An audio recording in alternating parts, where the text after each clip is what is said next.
네, 역사 가운데서 많은 시인과 철학자들이 인생을 길에 비유를 많이 했습니다. 제가 어릴 적에 G.O.D라는 가수가 있었는데 그 가수들이 불렀던 길이라는 그런 노래도 있었습니다. 이 노래에 담겨져 있는 가사는 인생이라는 이 길을 걸어가지만 그 길이 어디로 가고 그 끝에 있는 것이 무엇인지 잘 알 수 없다는 불확실성에 대해서 얘기를 합니다. 오랜 시간 많은 사람들의 고민이었고, 그렇기 때문에 이 세상에 많은 사람들이 그 노래에 많이 공감을 했습니다. 그렇게 사람들은 자신이 옳다고 생각하는 그 길을 걸어갑니다. 돈이 최고라고 생각하는 사람들은 돈의 길을 걸어가고요. 그리고 자녀가 최고라고 생각하시는 사람들은 자녀의 길을 걸어갑니다. 그리고 권력을 추구하는 사람들은 권력의 길을 걸어갈 것입니다. 그리고 그 길은 주변 사람들에게 그 사람이 어떠한 것을 추구하면서 살아가는지를 아주 분명하게 보여줄 것입니다. 여러분들은 어떠한 길을 걸어가고 계십니까? 그리고 여러분들은 어떤 길을 걸어가고 싶으십니까? 다양한 길이 있기에 다양한 대답이 나올 수가 있습니다. 그런데 그 대답들을 상당 부분 이렇게 모아보면 이렇게 겹치는 부분들이 있을 것입니다. 많은 사람들이 길을 걸어가는 동안에 그 길을 선택한 것은 자기에게 이익이 될 것이고, 그리고 내가 성공하는 것, 그리고 내가 잘 되는 것을 바라기 때문에 그 길을 걸어갈 것입니다. 세상에서는 이것을 형통이라고 부릅니다. 그런데 여러분, 이 세상이 말하는 형통과 성경이 말하고 있는 형통이 다름을 알고 계십니까? 이 세상이 말하는 형통은 내가 무조건 잘 돼야 되고 행복해야 되고, 그리고 내가 성공해야 되고, 그리고 내가 잘 나가야 된다, 그렇게 이야기를 합니다. 그래서 자신이 실패하고 슬럼프에 빠지고 아프고 슬픔에 빠져 있으면 형통하지 못하다라고 얘기를 합니다. 그런데 성경이 얘기하고 있는 이 형통은 앞에서 말씀드렸던 그런 긍정적인 부분을 모두 다 포함하고, 내가 아프고 슬프고 잘 되지 않고 내가 어려운 가운데 있는 그 상황도 형통하다라고 얘기를 하는 것입니다. 왜냐하면 성경이 얘기하는 형통은 하나님과 함께 하는 것이기 때문입니다. 우리가 하나님과 함께 할 때 우리가 잘 되는 것도 안 되는 것도 행복한 것도 불행한 것도 우리가 건강한 것도 슬픈 것도 모두 다 형통한 것이라는 것입니다. 그리고 우리 인생들이 걸어가는 이 길은 무한해서 계속적으로 있는 것이 아니라 어느 끝이 나는 그 지점이 있다라는 것입니다. 우리는 이 길의 끝도 다양할 것이라 생각하지만 이 길의 끝은 두 가지로밖에 나눠지지 않습니다. 하나는 죽음의 길이고 다른 하나는 생명의 길입니다. 세상 사람들이 가는 그 길 가운데 그 끝은 죽음이겠지만 성경은 하나님을 따라가는 그 길에는 생명이 놓여 있다라고 그렇게 얘기하고 있습니다. 오늘 본문에서 그것이 지혜가 인도하는 길, 지혜의 길이라고 이야기를 합니다. 여러분들은 혹시 지혜를 생각했을 때 어떠한 것이 떠오르십니까? 저희 집사님들 중에서도 지혜라고 하는 이름을 가진 집사님들이 있죠. 특정한 인물이 이렇게 떠오르실 수가 있고, 지혜를 했을 때 뭔가 사건이 있었고 그것을 아주 지혜롭게 잘 해결했던 그런 경험이 있으신 분들은 그 일을 지혜롭게 해결했던 사람들 혹은 그 사건이 떠오를 수가 있습니다. 이 지혜를 어떻게 설명을 할까 생각을 했는데 아주 명확하게 떠오르는 것이 없었습니다. 그래서 사전을 좀 찾아봤는데 사전을 보니까 사물의 이치를 빨리 깨닫고 사물을 정확하게 처리하는 정신적인 능력이라고 이렇게 나와 있었습니다. 그렇습니다. 지혜가 보여주는 것은 그 사람이 가지고 있는 경험이나 아니면 재능, 그런 모든 것을 잘 사용하여서 어떠한 상황들을 아주 잘 넘기도록 좋은 방향으로 흘러가도록 하는 것이 지혜입니다. 아주 좋은 능력이죠. 그래서 많은 사람들이 이 지혜를 가지고 싶어 하고요. 그리고 이 성경에서도 말씀을 준비해서 궁금해서 찾아보니까 성경 전체에 447번 정도 이렇게 사용이 되었습니다. 성경에 단 한 번밖에 나오지 않는 그런 단어가 있는데 이렇게 많이 사용되었다는 것은 이 단어가 정말로 중요하다는 것이죠. 그런데 이 지혜도 하나님께서 오늘 본문에 보게 되면 온전한 지혜가 있고 그렇지 않은 지혜가 있습니다. 사람들이 그냥 일반적으로 가지고 있는 지혜, 그것은 온전하지 않은 지혜입니다. 왜냐하면 자신이 지혜롭다 생각하지만 바로 앞에 그 상황이 변하여서 지혜롭다 생각한 것이 모두 다 무너질 수가 있기 때문입니다. 그렇기 때문에 성경은 하나님으로부터 오는 이 지혜가 완전한 지혜라고 그렇게 얘기를 하고 있습니다. 그렇다면 우리는 하나님께 어떻게 이런 완전한 지혜를 받을 수 있을까요? 오늘 본문에서 말하기를 여호와를 경외하는 것을 깨닫고 하나님을 알게 되면 하나님께서 이 완전한 지혜를 주신다라고 그렇게 얘기하고 있습니다. 그렇다면 여호와를 경외하는 것이 무엇입니까? 네, 하나님을 공경하고 어려워하는 것입니다. 그런데 저희가 평소에 들었던 그런 하나님의 모습과는 좀 다르죠. 하나님은 사랑이시고, 그리고 저희가 복음성가에서 부르는 것처럼 주는 나의 친구 하면서 막 이렇게 방방 뛰는 곡들이 있습니다. 네, 이런 이미지와는 분명히 다른 모습이 있습니다. 그러나 성경이 아주 처음부터 분명하게 얘기하시는 것은 하나님께서는 우리의 창조주이시고, 그리고 하나님께서는 우리의 주인이 되신다라고 얘기를 하고 있습니다. 우리가 하나님을 경외할 수 있는 것, 우리가 이 하나님을 온전히 이해할 수 있는 그 지식이 일어날 수 있는 것이 언제일까요? 그것은 하나님을 우리가 분명히 만나고 알게 될 때에 이러한 일이 일어나게 된다라는 것입니다. 성경을 보면 하나님을 만난 믿음의 선배들이 있었습니다. 그 믿음의 선배들은 하나님을 두려워했다라는 것입니다. 모세가 불타는 떨기나무 아래서 하나님을 배웠을 때 어떻게 했습니까? 하나님의 음성이 들렸죠. 이곳은 거룩한 곳이니 내 신을 벗어라. 모세가 자신의 신을 벗고 그 떨기나무 앞에서 두려워 떨며 엎드렸다라고 그렇게 얘기를 하고 있습니다. 이사야 선지자가 하나님의 선택을 받아서 사역을 하기 전에 하나님의 그 환상으로 보좌를 보여주셨죠. 그때 이사야의 입에서 나온 것이 무엇입니까? 화로다 나여 망하게 되었도다. 내가 죽게 되었다라고 그런 고백을 하였습니다. 누가 하나님을 경외할 수 있을까요? 그것은 앞서 얘기했듯이 하나님을 만나고 분명히 알게 된 그 사람이 하나님을 경외할 수 있다는 것입니다. 그런데 성경은 우리가 스스로 하나님을 제대로 알 수 없는 존재라고 얘기를 합니다. 그 이유는 아주 분명하죠. 죄 때문에 하나님과 단절되었기에 하나님을 우리는 분명히 알 수가 없습니다. 그러나 하나님께서는 이것도 우리에게 분명히 해결을 해주셨습니다. 그 방법이 무엇이냐면 바로 스스로 자신을 계시해 주신 것입니다. 인간의 언어로 나 하나님 여호와가 누군지에 대해서, 그리고 하나님께서 어떠한 일을 행하셨는지에 대해서 우리에게 알려주셨습니다. 그렇기 때문에 우리 기독교에는 한 가지 별명이 있습니다. 그것은 바로 체계 종교입니다. 하나님께서 인간의 언어로 이 모든 말씀들을 자신에 대해서 알려주시고 이것을 기록하게 하셨고, 그 성경을 오늘날 우리가 성경이라고 부르고요. 그 성경을 통해서 우리는 하나님을 알고 매일 묵상하고 그것을 연구하게 되었기 때문에 우리 기독교는 체계 종교라고 하는 그런 별명이 있습니다. 우리는 성경을 통해서 하나님에 대해서 분명히 알아야 됩니다. 그렇기 때문에 우리가 믿는 것이 무엇인가라고 했을 때 우리는 아주 추상적이고 뭔가 있을 것 같은 그런 분을 믿는다라고 고백하는 것이 아니라, 우리가 사도신경에서 아주 잘 고백하고 있는 것처럼 우리의 삼위일체 하나님에 대해서 아주 분명히 그렇게 고백을 합니다. 그래서 하나님께서는 우리에게 이런 것들을 알려주시고 아주 열정적으로 너의 모든 것을 다 바쳐가지고 나 하나님을 알기에, 그리고 내가 행한 일을 알기에 힘쓰라고 그렇게 말씀하고 있습니다. 오늘 본문에 지식을 불러 구하며 명철을 얻으려고 소리를 높이며 은을 구하는 것 같이 그것을 구하며 감추어진 보배를 찾는 것 같이 그것을 찾으라라고 그렇게 말씀하고 있습니다. 우리는 신약의 말씀을 통하여서 밭에 감추인 보화를 발견한 사람이 어떻게 행동했는지에 대해서 분명히 알고 있습니다.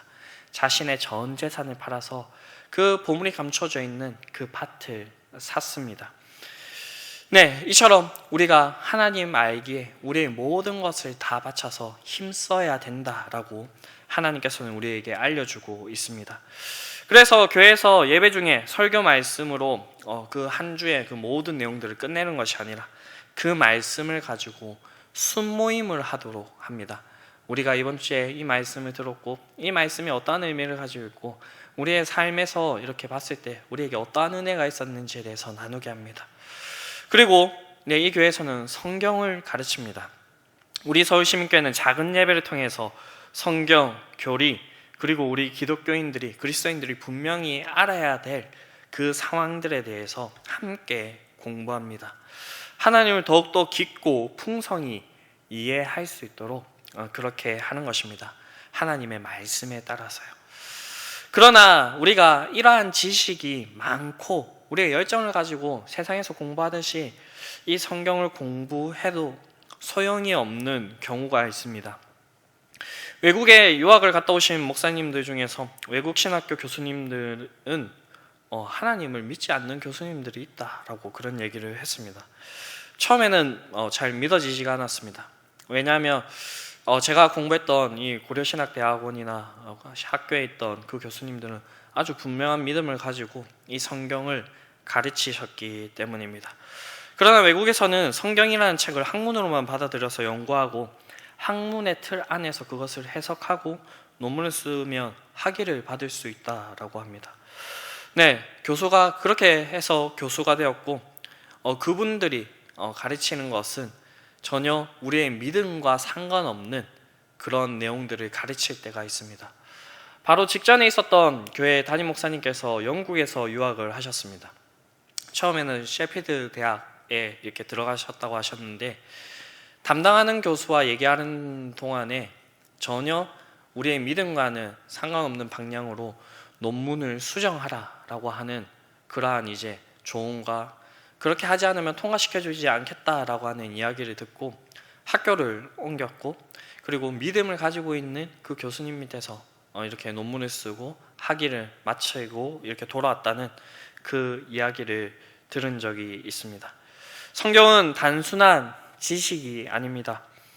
그렇게 성경을 통해서 하나님을 만나기 위해서는 한 가지 단계가 필요합니다. 그것은 이 말씀을 통하여서 생기게 된 그 믿음을 우리가 가지는 것, 즉 하나님을 영접하는 것입니다. 이렇게 할 수 있는 이유는 이 세상의 책과는 다르게 성경은 하나님의 감동으로 된 것입니다. 그렇기 때문에 하나님은 우리 마음 문 밖에서 서서 우리의 마음의 문을 이렇게 두드리고 계시고 우리가 하나님께서 주시는 그 믿음을 따라서 하나님을 영접할 때 우리는 하나님에 대한 온전한 믿음과 그리고 하나님과 더불어 교제할 수 있는 그러한 일들을 경험하게 되는 것입니다. 그래서 오늘 본문의 저자는 나의 말을 받으며 라고 이렇게 얘기를 하고 있습니다. 이 받다라고 쓰여져 있는 이 원어의 단어를 쭉 살펴보니까 단순히 듣는 것이 아니라 그 말씀을 전심으로 받아들이겠다라고 하는 그런 의미가 담겨져 있었습니다. 이어서 자신의 말을 받은 자들에게 나의 계명을 내게 간직하라라고 얘기를 하고 있습니다. 저희는 그저 믿는 것으로 끝나고 그냥 지식으로 가지고 있는 것으로 끝나는 그러한 사람들이 아닙니다. 우리 그리스도인들은 우리가 믿는 대로 행하며 우리의 믿음을 이 세상 가운데서 보여주는 사람입니다. 그렇기 때문에 이 계명을 간직하다라는 것은 우리가 이 계명대로 살고자 결의하고 그리고 이것을 이루어내기 위해서 인내하는 것이 포함이 됩니다. 네, 간직하다란 말은 그 말씀이 내 심령 속에 이루어질 때까지 그 말씀대로 내 삶이 만들어질 때까지 인내하면서 노력하는 삶을 산다는 그런 의미를 담고 있습니다. 그런데 그리스도인으로 지금 수십 년 살아오신 분들도 계시고 그런데 이것이 결코 쉽지만은 않다라는 것을 우리가 잘 알고 있습니다. 왜냐하면 우리가 하나님의 말씀을 통해서 이 지혜의 그 길들을 걸어가고 알아가게 될 때에 하나님께서는 우리에게 선한 길들을 깨닫게 하시고 그 선대로 살아가게 하시는데 그것이 이 세상이 추구하고 있는 우리가 살아가는 이 세상과는 다른 방법으로 그렇게 해야 되고 가끔은 아주 심각하게 우리 자신을 깨뜨리게 되는 그러한 일들이 일어나기 때문입니다. 오늘 구절을 보게 되면 모든 선한 길을 오늘 본문에서 공의, 정의, 그리고 한 가지 정직이라고 그렇게 얘기를 하고 있습니다. 옛날 버전으로 보게 되면 공의와 공평 그리고 정직이라고 이렇게 번역을 하고 있는데, 먼저는 하나님께서는 우리에게 공의의 길을 깨닫게 하십니다. 이 공의는 하나님에게 속한 아주 거룩한 속성입니다. 그 중에 하나를 얘기하는 것이고, 좀 쉽게 이렇게 풀어보면 하나님께서 가지고 있는 그 기준이라고 생각을 하시면 됩니다. 그런데 하나님의 공의를 이룰 수 있는 사람이 있나요? 저희가 로마서의 말씀을 살펴보고 있는데, 이 하나님의 공의를 만족할 수 있는 사람은 예수님밖에 없다라고 그렇게 얘기를 하고 있습니다.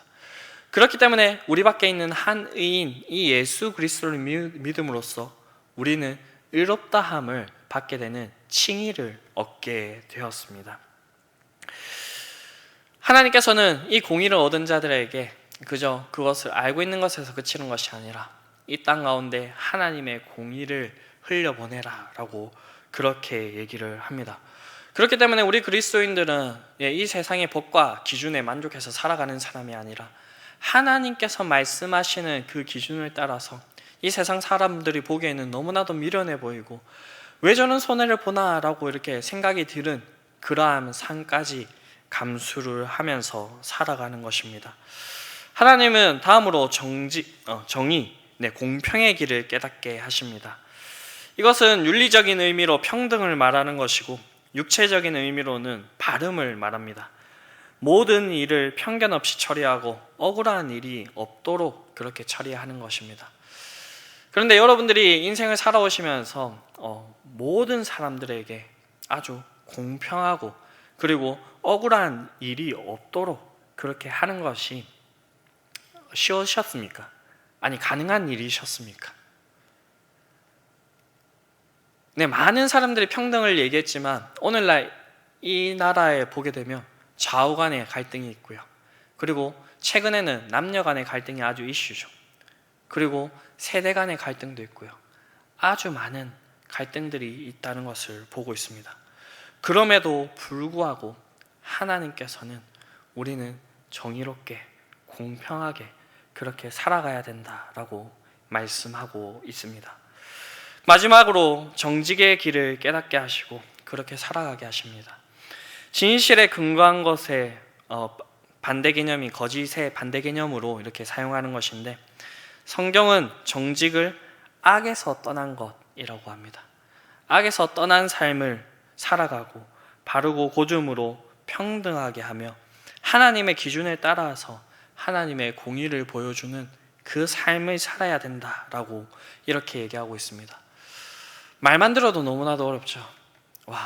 이 성경의 말씀을 보면서 이것이 가능한 삶인가라는 그런 의구심도 들기도 했습니다. 그런데 저희 중등부 애들에게도 이러한 것들을 설교하면서 항상 얘기하는 것은 하나님께서는 누구보다도 너를 잘 아시는 것, 네 수준을 누구보다 잘 알고 계신 것이 바로 하나님이다 라고 하면서 하나님께서는 우리가 결코 하지 못할 일들을 우리에게 요구하시지 않는다라고 그렇게 얘기를 합니다.